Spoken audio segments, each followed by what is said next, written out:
Railway സ്റ്റേഷനിൽ അനാഥമായി കാണപ്പെട്ട trolley ബാഗിൽ തലയും കൈകളുമില്ലാതെ പുരുഷന്റെ മൃതദേഹം. കൊലപ്പെടുത്തിയത് ഭാര്യയും കാമുകനായ യുവാവും ചേർന്ന്.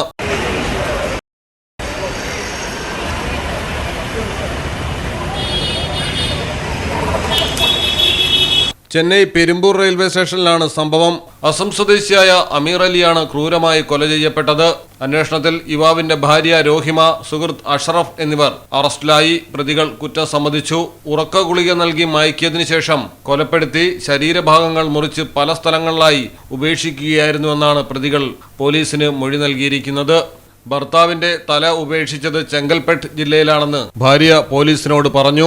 യുവാവിന്റെ അടിവസ്ത്രത്തിലെ ബാർകോഡാണ് അന്വേഷണത്തിൽ നിർണായകമായതെന്നാണ് വിവരം. ബാർകോഡ് വെച്ച് ഇത് വാങ്ങിയ കട കണ്ടെത്തിയാണ് പോലീസ് ആളെ തിരിച്ചറിഞ്ഞത്.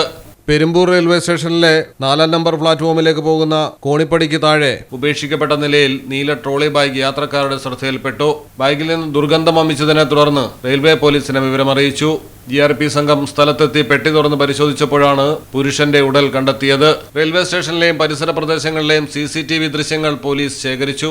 തുടർന്നാണ് പ്രതികളെക്കുറിച്ച് വ്യക്തമായ സൂചന ലഭിച്ചത്. News desk, Malayalam television.